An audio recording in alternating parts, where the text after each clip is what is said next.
Melaka sangat terkenal dengan keunikan sejarahnya yang telah wujud 140 tahun sebelum ketibaan para meswara lagi. Bandaraya Melaka juga merupakan UNESCO Tapak Warisan Dunia dan pasti mempunyai kisah-kisah misteri dan seram. Di sini terdapat 5 tempat paling keras di Melaka.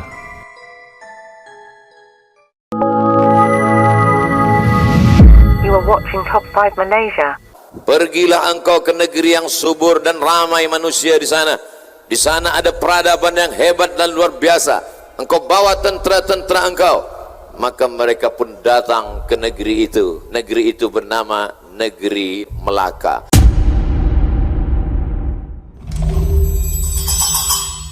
Nombor 5. Padang Pasir Pantai Kelebang.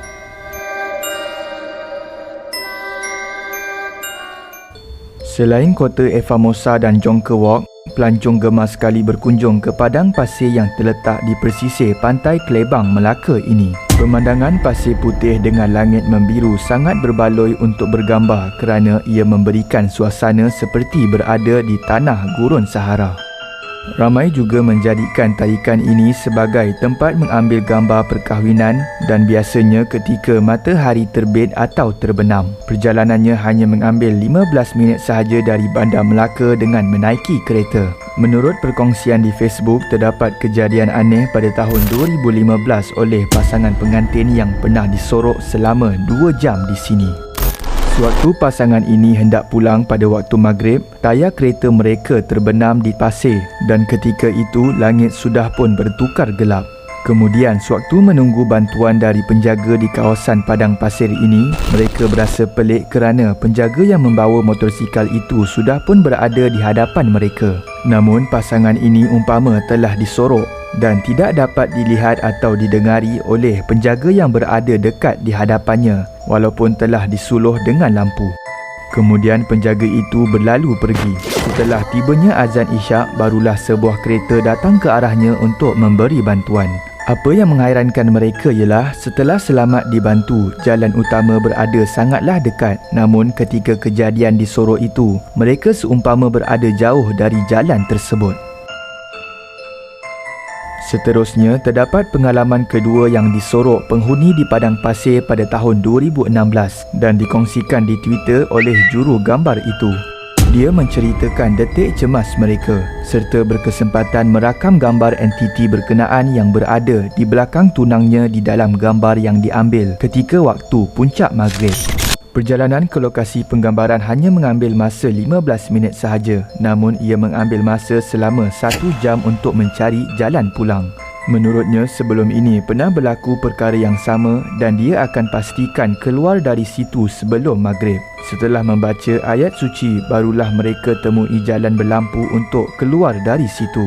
Dan setelah melihat ke belakang, ternampak kawasan penggambaran tersebut hanya dekat sahaja. Itulah antara penampakan dan peristiwa aneh yang sering berlaku di padang pasir Kelebang. Nombor 4. UiTM Lendu.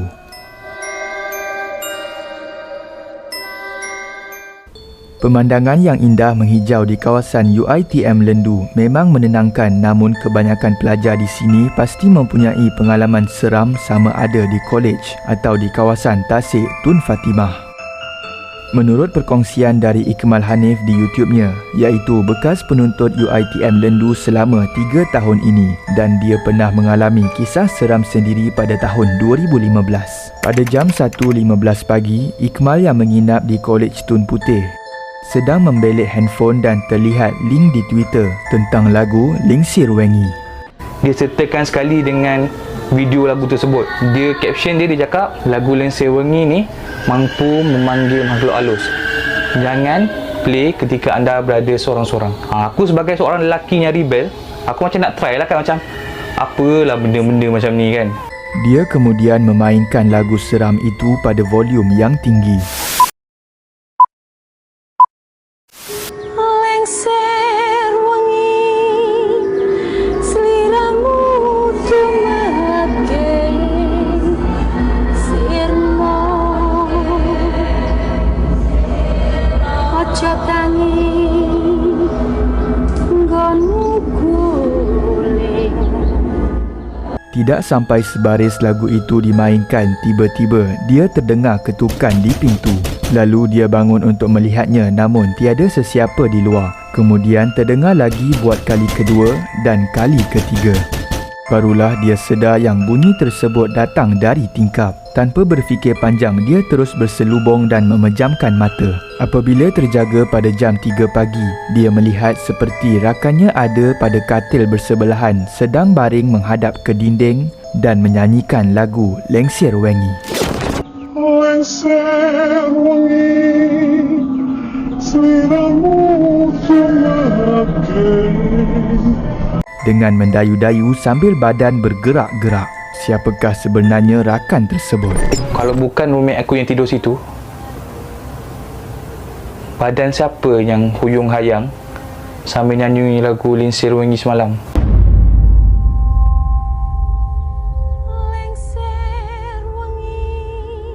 Terdapat banyak perkongsian tentang kisah seram di Tasik Tun Fatimah yang berada dalam UiTM Lendu ini. Antaranya, seorang pelajar wanita sempat mengambil gambar ketika berada di Tasik Tun Fatimah pada waktu malam. Apabila diteliti semula, terdapat penampakan seperti kelibat seorang puteri yang berpakaian tradisional lengkap dan tangannya umpama sedang menari. Selain itu, terdapat pengalaman daripada Francisca Luhong iaitu Miss Universe Malaysia 2020 dan bekas pelajar ijazah sarjana di UiTM Lendu. Beliau juga mengalami peristiwa seram di sini. Apa tu? Tasik Ya. Oh my god, you have no idea. Ada sekali tu, okay, I don't know if you're gonna share this, but like I was walking right malam kan, yelah I very berani kan kata orang. So I jalan, I beli makanan dekat bazar Ramadan. So I balik lambat. The PB always tell me jangan balik time apa, if 7 o'clock what they say? Maghrib. I rajin, I jogging, I tak peduli pergi beli makanan. So I jalan sini. Sekali I tengok this one lady was walking on the jejantas. So I tegur lah, tak balik ke? Dia tengok je I. You know, I thought it was my friend because I know she looked familiar. Why you tak balik? I say people tengah ni solat dah. I say dia pandang je. What I need your help lah to carry things. Saya cakap. Lepas tu I ambil my barang dah. Dia tak ada. That was it. No more jogging. Seterusnya, menurut Pika Storyteller di YouTube, dia berkongsi salah satu kisah benar di UiTM Lendu di mana seorang pelajar perempuan yang telah dirasuk memanjat tangki air di Kolej Tun Putih dan memberikan kata-kata ugutan iaitu, Kalau kau ganggu aku lagi, aku akan terjun. Sejak itu, para pelajar dilarang sama sekali untuk mendekati kawasan tangki air tersebut. Nombor 3. Taman Mini Malaysia. Taman Mini Malaysia dan ASEAN merupakan sebuah taman tema yang terletak di Air Keroh, Melaka. Taman ini dibuka pada 17 Julai 1986 dan mempamerkan reka bentuk 13 buah rumah tradisional dari setiap negeri di Malaysia dan diikuti Taman Mini ASEAN yang mempunyai 9 buah rumah yang mewakili negara-negara ASEAN. Kesemua rumah tersebut dibina mengikut saiz asal dan turut dilengkapi hiasan kebudayaan setiap negeri. Di sebalik keindahan seni bina rumah di Taman Mini, terdapat juga kisah-kisah seram yang dilalui oleh para pekerja. Antaranya telah disampaikan oleh Encik Ehsan bahawa setiap rumah di Taman Mini Malaysia ini pasti ada penghuni mistik yang menjaganya. Contohnya, rumah Pahang biasa terlihat kelibat nenek bongkok di situ. Rumah Kelantan pula ada seorang puteri. Dan rumah Perak, nenek dan puteri yang berbeza menghuni di sini. Pada Taman Mini ASEAN pula, rumah Singapura dihantui oleh penghuni mistik berbangsa Cina yang dikatakan sering duduk di situ dengan kaki terjuntai-juntai. Dan akhir sekali, di rumah Perlis pula kerap berbau masakan seolah-olah ada penghuni yang memasak di dalam rumah tersebut.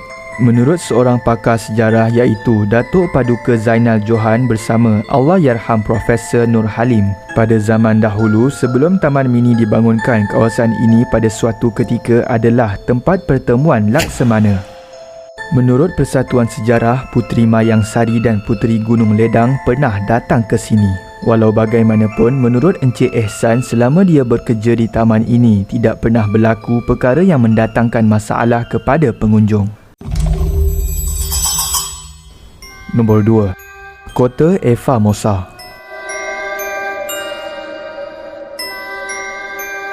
Kota Eva Mosa sangat terkenal dan menjadi kemegahan rakyat tempatan yang terletak di Bandar Hilir Melaka.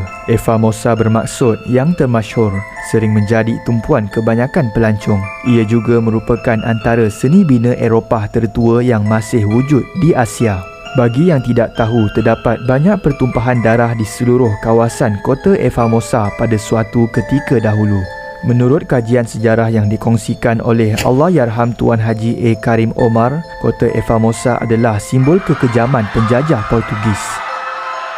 Dan Bukit St. Paul ini suatu masa dahulu merupakan kawasan Istana Melaka. Di kawasan istana tersebut turut dibangunkan masjid, rumah pembesar, makam dan banyak lagi. Namun segalanya dimusnahkan dan dibakar oleh Portugis, termasuklah kitab-kitab sejarah lama yang ada di istana.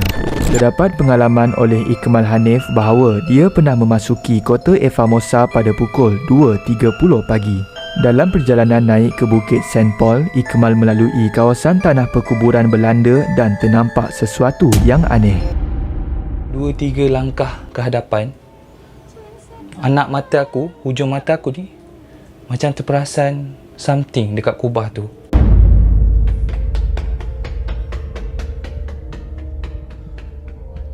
Macam aku ternampak ada 6 orang beranak tengah berdiri betul-betul sebelah kubah tersebut. Dia just berdiri tegak memandang depan. Setelah pulang, dia kemudian mencari kisah tentang kubur di situ, dan apa yang menarik adalah kubur tersebut menempatkan mayat 6 sekeluarga berbangsa Portugis. Pembinaan Kota Eva Mosa adalah atas arahan Alfonso de Albuquerque untuk menangkis semua serangan dari pihak luar. Pembinaan Gereja St. Paul di sini pula bagi menyebarkan agama Kristian dengan menggunakan buruh paksaan. Buruh-buruh ini dipaksa menggunakan batu binaan dari runtuhan masjid, bangunan istana dan kubur-kubur sultan yang berada di Bukit Eva Mosa ketika itu. Ramai buruh paksa yang mati akibat kekurangan makanan dan didera ketika membina kota tersebut. Nombor 1. Lebuh Raya AMJ. Lebuh Raya AMJ iaitu Lebuh Raya Alur Gajah Melaka Jasin siap dibina pada tahun 2007 dan ia adalah jalan alternatif menghubungkan Melaka dan Johor. Sejak laluan ini dibuka, banyak kisah-kisah seram yang berlaku kepada pengguna lebuh raya, terutama pada awal pembukaannya. Menurut kisah benar dari laman blog Izzah Mahmud yang menceritakan pengalaman seram sewaktu melalui lebuh raya AMJ arah Kandang ke Serkam sekitar tahun 2012. Perjalanan malam di lebuh AMJ ketika itu sangat gelap dan hanya terdapat lampu di lampu isyarat sahaja. Kejadian berlaku ketika dia bersama adiknya melepasi kedai makan berdekatan jejantas Serkam. Tiba-tiba dia ternampak sesuatu berbungkus terbaring di bahagian kanan jalan dan terus mengelaknya. Dia dan adiknya menjerit. Mereka terus memandang belakang untuk melihat reaksi kereta lain. Namun dia terkejut apabila kereta lain hanya jalan seperti biasa, seolah-olah tiada benda yang berbungkus di atas jalan. Setelah pulang ke rumah, dia dan adiknya menceritakan apa yang mereka alami. Namun apa yang pelik adalah adiknya melihat ada benda putih terbang ke arah cermin kereta Izzah, manakala Izzah nampak benda yang lain iaitu hantu berbungkus di tengah jalan. Selain itu, terdapat satu penampakan seperti wanita bertudung di lebuh raya AMJ Melaka ini. Gambar tersebut dikatakan diambil tanpa sengaja oleh rakan mangsa kemalangan. Terdapat banyak kemalangan yang berlaku di lebuh raya AMJ ini. Antaranya, kemalangan maut 6 sekeluarga pada tahun 2019 dan pada Januari 2020, 2 beranak maut ketika melintas lebuh raya AMJ ini. Itu sahaja video pada hari ini. Sekiranya anda ingin mengetahui lebih lanjut tentang segala cerita dan fakta yang admin telah rungkaikan, boleh tekan pada link sumber dan kredit di ruang description di bawah. Jom komen tempat manakah yang seram di Melaka dan ceritakan pengalaman seram anda.